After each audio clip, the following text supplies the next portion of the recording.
Chers bien-aimés, je vous retrouve une fois de plus et cette fois-ci, c'est pour la 40e vidéo. Alors pour cette 40e vidéo, ce n'est pas que j'avais envie de frapper un grand coup. Déjà, je pense que la vidéo numéro 39 n'était pas tout à fait banale. Mais là, dans cette 40e, je vais dire beaucoup de choses. Ma parole risque d'être assez dense. Il s'agit d'une certaine étude biblique sur Exode 2 et 3, pas tout à fait du verset par verset, mais presque. Le titre de cette vidéo est donc Comment Dieu prépare un homme pour le salut d'un peuple. Et le contenu, c'est donc l'avènement de Moïse, qui est un espoir, je crois, pour aujourd'hui et demain, concernant certaines nations où se trouvent des enfants de Dieu qui souffrent et crient. Et à ce propos, j'aimerais dire, à l'appui du psaume 34, verset 7, que quand un malheureux crie, l'Éternel entend et il le sauve de toutes ses détresses. Ce même psaume 34, cette fois-ci au verset 19, nous dit que l'Éternel est près de ceux qui ont le cœur brisé et il sauve ceux qui ont l'esprit dans l'abattement. Alors, bien-aimés, où que vous soyez, vous qui êtes en train de crier à Dieu, que ce soit pour des affaires personnelles ou que ce soit par vision des nations, eh bien, Dieu vous entend et à l'appel de votre cri, de vos cris, il se prépare à vous répondre. Amen, amen, amen. J'ajouterai que quand le peuple de Dieu est écrasé, sans force, gémissant de douleur, Dieu lui prépare un salut parce que ce peuple vivra encore. Mais comment Dieu s'y prend-il? Eh bien, dans Exode chapitre 1, verset 8, on voit que c'est par un dictateur, ce fameux Pharaon. Au verset 10, on voit même que ce dictateur se comporte comme un habile politicien. Au verset 12, on voit encore au verset 11, on voit que cet habile politicien s'efforce de contrôler le peuple en question et tente de le décourager de faire quoi que ce soit qui serait de nature rebelle. Il s'efforce donc de lui couper les bras, de l'accabler, de le rendre inoffensif. Et puis au verset 12, on voit que, au contraire de l'effet recherché, cette oppression suscite chez ce peuple accablé une réaction de réveil et de croissance. C'est ce qu'on voit souvent chez les chrétiens dans de nombreuses nations islamiques, comme en Iran par exemple. Le verset 15 d'Exode 1 nous montre que Dieu utilise aussi, bien aimés, des femmes courageuses, avisées, comme ces deux sages-femmes dont il est fait mention, Shifra et Poua, dont la signification des noms est beauté et splendeur. Eh bien, Dieu va utiliser nombre de femmes, de ces beautés, de ces splendeurs. On voit dans Exode, toujours chapitre 1, verset 17, qu'il va s'agir de femmes qui craindront Dieu beaucoup plus que les leaders politiques, les chefs politiques, Shifra et Poua craignaient Dieu bien plus que le Pharaon. Donc Dieu trouvera encore de telles femmes qui sauront combattre dans l'ombre. Le verset 19 nous montre que ces femmes sont des résistantes en même temps que sages et avisées face aux autorités. Et non pas elles ne sont pas dans une résistance violente et irrespectueuse des autorités, elles. Notez-le. Par ailleurs, frères et sœurs, on voit dans Exode chapitre 2, verset 1, que les parents de Moïse, quant à eux, sont tous deux de la tribu de Lévi.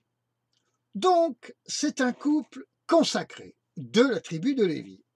Consacrés comme tous ceux de la tribu de Lévi, préparés pour accomplir des actes de consécration à Dieu, des actes hors normes pour Dieu aussi. Alors je dirais à ce titre-là que aujourd'hui, discrètement, Dieu prépare des couples et des familles qui serviront au salut de beaucoup. Ils sont comme des gens de la tribu de Lévi. J'espère qu'ils s'identifient en m'écoutant. Ce sont des Amram et des Jochebed. Amram, c'était le père de Moïse et Jochebed, c'était sa mère. Dieu prépare beaucoup de Amram et de Jochebed, ces couples qui vont accoucher d'autant de Moïse, qui seront des gens remplis d'onction, qui auront connu Horeb, qui auront connu la parole de Dieu, qui auront connu l'Esprit de Dieu, ainsi que le feu de Dieu, qui purifie, qui oint de grâce. Alors je voudrais vous dire, à vous qui peinez aujourd'hui, bien-aimés, écoutez cette parole. Comprenez-la, elle est pour vous, car Dieu vous forme en vue de ses desseins. Retenez ça, mes bien-aimés. Alléluia. Exode, chapitre 2, verset 2. Dieu utilise des consacrés qui n'ont pas peur d'entrer en résistance contre le plan de l'ennemi et de cacher le plan de Dieu chez eux. Oui, Dieu se sert d'une maison là pour cacher son plan. Amen. Consacrez donc vos maisons à la volonté de Dieu, au plan de Dieu, pour justement cacher ces plans de Dieu. Consacrez vos maisons, bien-aimés. Le verset 3 d'Exode 2 nous dit qu'ils n'ont pas peur non plus de faire d'incroyables pas de foi, qui sont des risques que beaucoup de gens raisonnables condamneraient. Ah, les chrétiens raisonnables, les églises raisonnables, les pasteurs raisonnables auraient condamné le geste de Jochebed de déposer son bébé, Moïse, dans un panier bitumé, petit panier, le laissant aller sur les eaux du Nil. Aujourd'hui, ce serait considéré comme absolument irraisonnable. Pourtant, Dieu était là et il approuvait cela. Ce fameux coffret nous montre que quelquefois, Dieu se sert d'objets, disons d'éléments, qui sont tellement fragiles en apparence pour cacher encore son plan. Il y a notre étalon de mesure à nous les humains et il y a celui de Dieu. Le verset 4, toujours d'Exode 2, nous montre que Dieu se sert d'une enfant, une petite jeune fille, pour lui servir d'espion. Oui, amen. Dieu utilise des espions et va le faire de plus en plus, qui, eux, ne sont pas formés à la CIA, mais à l'école du Saint-Esprit. Oui. Considérez-vous, bien-aimés, comme étant à l'école du Saint-Esprit. Dites au Saint-Esprit, tu es mon maître d'école. Avec toi, j'apprends. Qu'il en soit ainsi, ce matin, cet après-midi, ce soir, toute la journée, demain, à l'avenir, sans cesse et même la nuit. Saint-Esprit, c'est toi mon maître d'école. Ah. Verset 5. Dieu utilise encore une femme. Une de plus, j'ai envie de dire. Mais cette fois-ci du camp de l'ennemi. Une femme clé. Elle a beaucoup de pouvoir, cette princesse. Beaucoup de pouvoir. Dieu sait chercher les personnes dans le camp de l'ennemi, dont il va disposer le cœur, retourner ces personnes. Dans la Bible, les situations évoluent souvent par des femmes. Je pense à Rahab, à Jéricho. À l'avenir, les femmes vont jouer un rôle de plus en plus important, mes bien-aimés, dans le plan de Dieu. Ici, nous voyons 3 femmes hébreues, une femme égyptienne, souvent l'Égypte est là, toute proche d'Israël, j'allais dire malgré elle, à concourir au plan de Dieu, comme c'est le cas d'ailleurs aussi du Liban. C'est grâce au concours du Liban que le temple de l'Éternel avait été construit à Jérusalem. Donc ces deux nations ont vraiment quelque chose à faire dans le plan de Dieu pour servir Israël. Pardon, j'ai la langue qui fourche. Voilà, donc trois femmes hébreux, une femme égyptienne, et puis une petite jeune fille des Hébreux pour sauver le plan de Dieu. À méditer, je trouve, à méditer. Alors, je dirais enfin que Dieu se sert, nous l'avons vu, de l'ennemi pour cacher son plan et pour le préparer. Et nous voyons en Exode chapitre 2, verset 9, quant à l'épilogue, au déroulement final, dans l'instant du pas de foi que Jochébed, la maman de Moïse, a produit, eh bien nous voyons que Dieu ne vole pas ses consacrés. Dieu ne leur vole rien de ce qui leur est cher. Vous entendez? Dieu ne s'empare pas de ce qui vous est cher. On le voit concernant Abraham et Isaac. Quand les consacrés ainsi ont confié à Dieu leurs biens les plus chers, eh bien Dieu les leur rend et dans de meilleures conditions. Donc, vos biens qui sont si chers, quelquefois même des emplois, des salaires, confiez tout ça au Seigneur. Lâchez tout ça au Seigneur. Il vous les rendra dans une mesure amplifiée comme vous ne l'imaginez pas, bien-aimés. Acceptez de faire ces pas de foi quelquefois.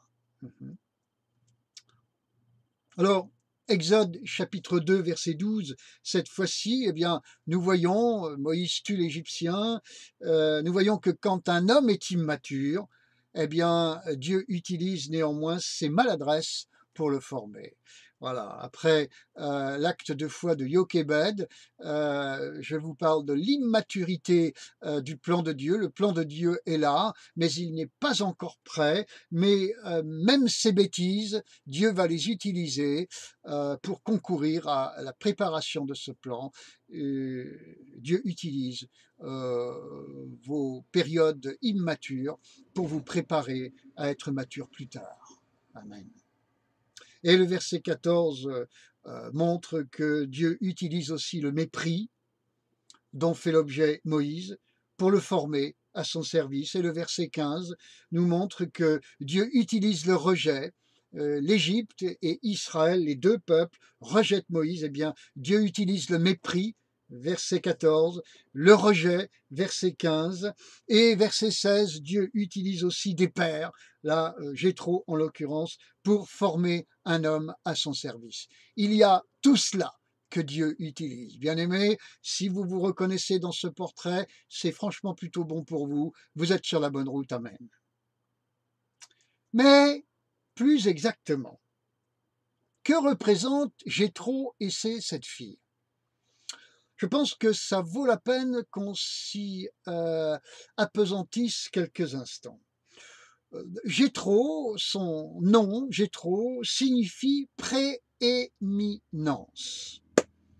Mais dans Hébreux chapitre 1 et verset 9, le Christ, le Seigneur, est aussi présenté comme prééminent au milieu de ses semblables qui, en l'occurrence, dans le ciel, sont les anges. Jéthro a un troupeau et ses 7 filles sont chargées de le faire boire. C'est justement, mes bien-aimés, le rôle des 7 églises dans l'Apocalypse de faire boire le troupeau. Alors on peut dire que Jéthro et ses 7 filles représentent donc prophétiquement quelque part le Seigneur au milieu de ces 7 églises. Et au travers de Jéthro, Moïse rencontre le Seigneur et protège ses filles. Et l'Église du Seigneur n'a-t-elle pas reçu la bénédiction de l'héritage de l'olivier franc, comme Paul nous le dit en Romains 11, 24? Eh bien, je crois que si.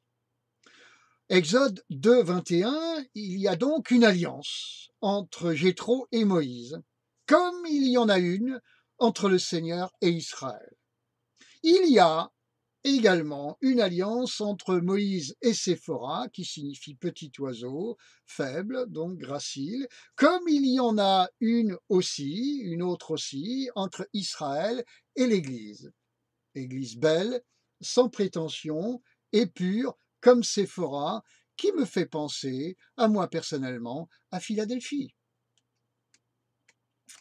Exode 2, 19, j'y reviens, nous montre donc que Moïse est une bénédiction pour les filles de Jéthro, comme Israël est une bénédiction pour l'Église du Seigneur. Quelle bénédiction! Toutefois, eh bien, je dirais que sans Moïse, Jéthro a un problème avec ses filles, parce qu'elles sont sans force devant les bergers.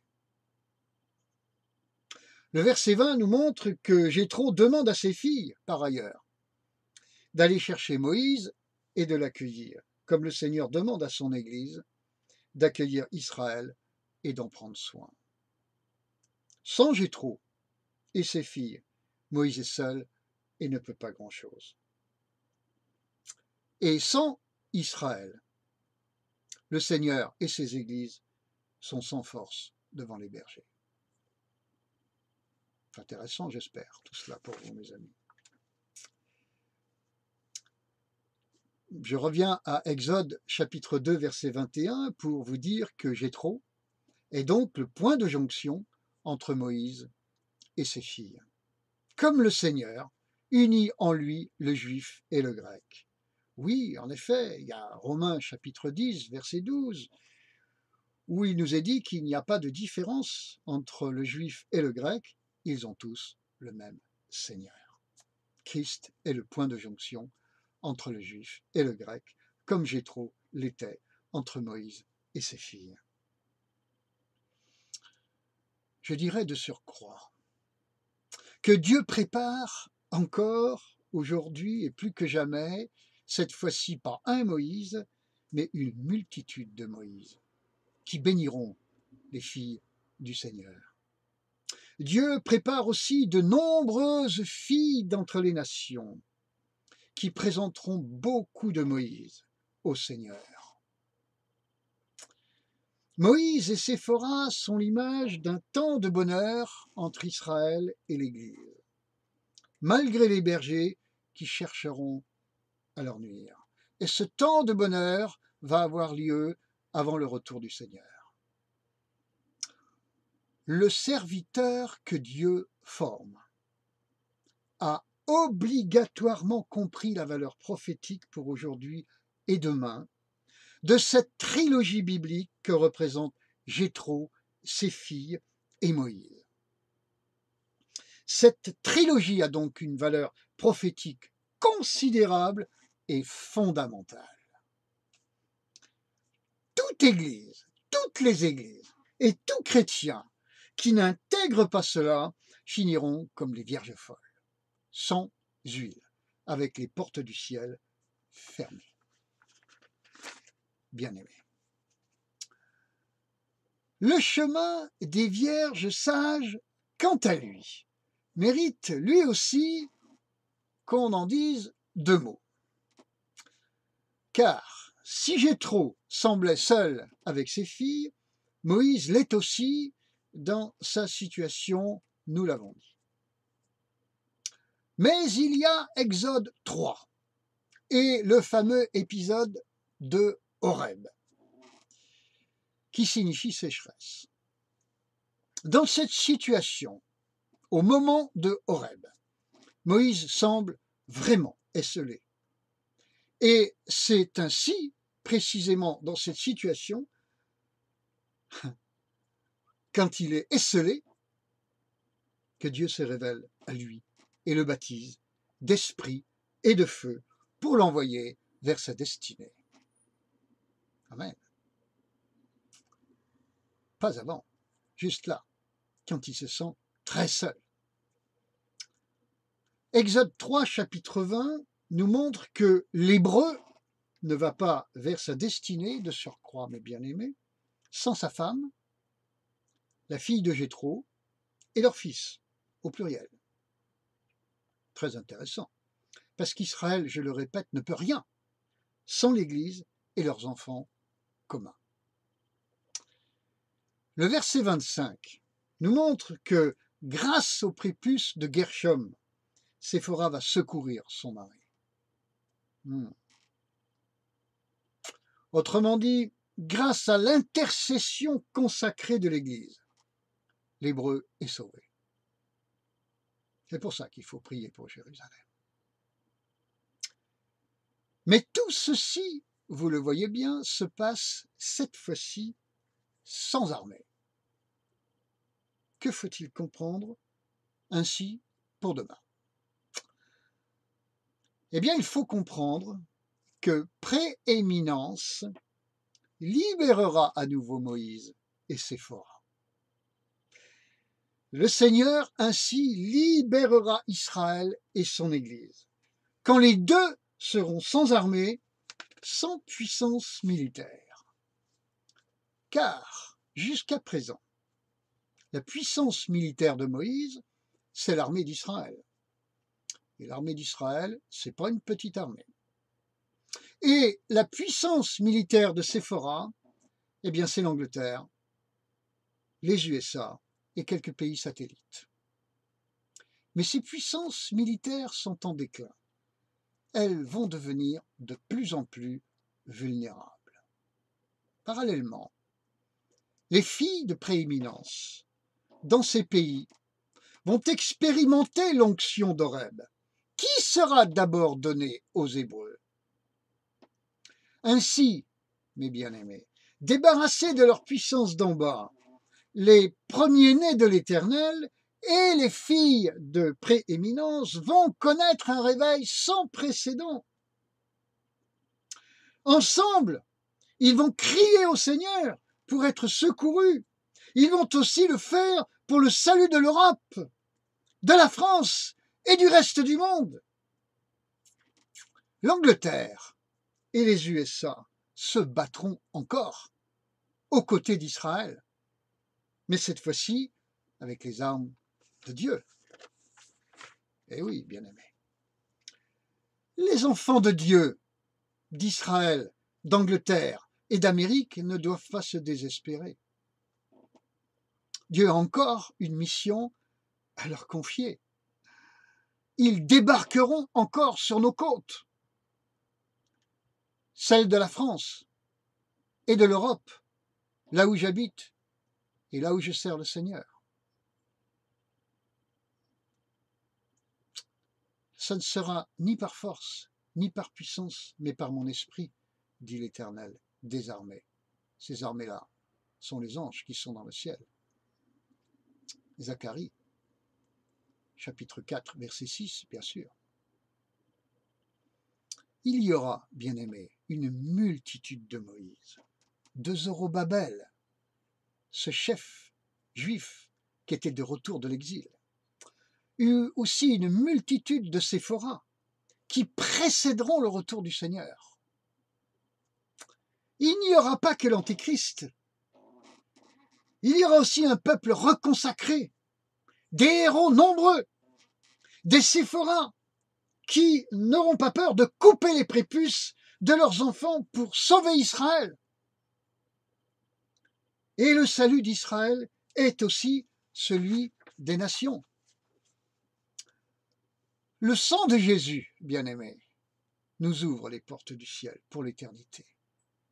Mais le sang des martyrs, consenti par l'Église, ouvre aussi les portes du ciel pour que l'Esprit de gloire en descende sur le peuple de Dieu et le fasse triompher de ses ennemis. Acte 7, c'est là aussi le message d'Étienne. Et lisez encore 1 Pierre 4, 14.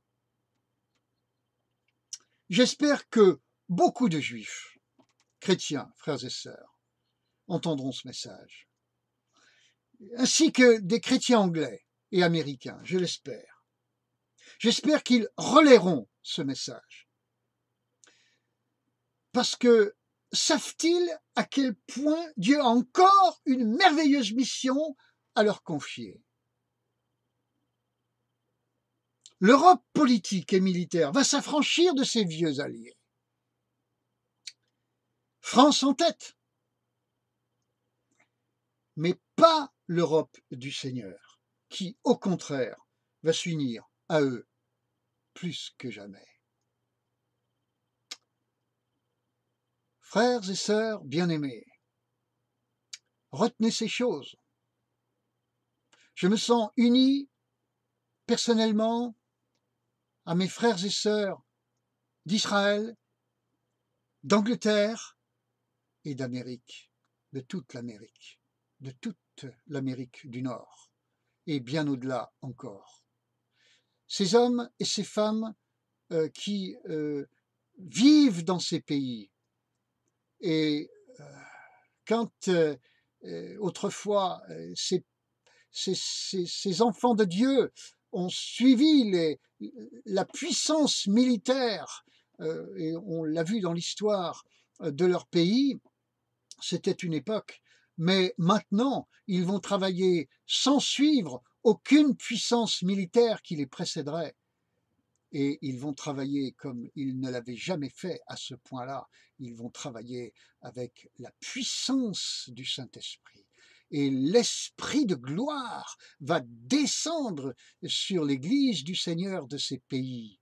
Et il va y avoir une formidable et merveilleuse consécration, une sanctification très grande, une onction de Dieu très grande qui va couler au travers des chrétiens américains, des chrétiens anglais, des chrétiens d'Israël.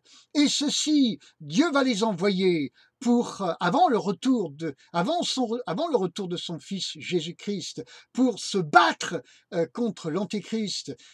Ce sera ça, cette puissance qui fera face à l'Antichrist, qui ensuite sera enlevée, mais jusqu'à ce jour où elle sera enlevée, la puissance de Dieu va utiliser ces hommes et ces femmes de ces pays de façon considérable, à tel point qu'on n'aura jamais vu dans les rangs du Seigneur, depuis l'origine, un tel déferlement de puissance d'en haut.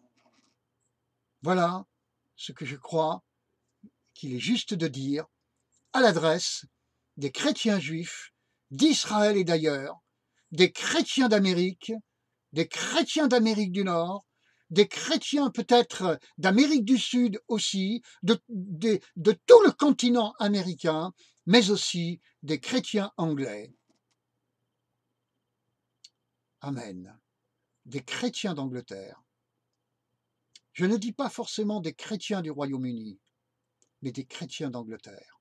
Et de tous ceux qui se considèrent, même au Pays de Galles, même en Irlande, même en Écosse, comme absolument unis aux chrétiens d'Angleterre, ils sont aussi concernés. Que Dieu vous bénisse, parce que vous allez encore bénir le monde, mais je le répète, cette fois-ci sans puissance militaire, uniquement sur le mode Zacharie chapitre 4 verset 6, par la puissance du ciel, celle du Saint-Esprit, celle qui s'était manifestée à Horeb, à Moïse, et Dieu va envoyer énormément de Moïse, énormément de Séphora. À lui soit toute la gloire, ses plans sont merveilleux, je les reçois, je les embrasse, je les épouse, je me marie avec toi Seigneur, je me marie avec tes plans, à toi soit toute la gloire mon Dieu, au siècle des siècles. Alléluia, gloire au Seigneur. Nous avons devant nous une espérance pour le ciel, nous en avons une aussi pour cette terre. Le Seigneur va faire un merveilleux coup d'éclat avant son retour. Sachez-le, bien-aimés, voyez-le venir, préparez-vous, soyez-en certains. Forcément, quand le péché abonde, la grâce surabonde. Alléluia, à lui soit toute la gloire, au nom de Jésus-Christ. Amen, et à très bientôt, frères et sœurs. pour une 41e vidéo. Je vous embrasse. Soyez bénis. Dans le nom du Seigneur Jésus-Christ, soyez bénis. Alléluia.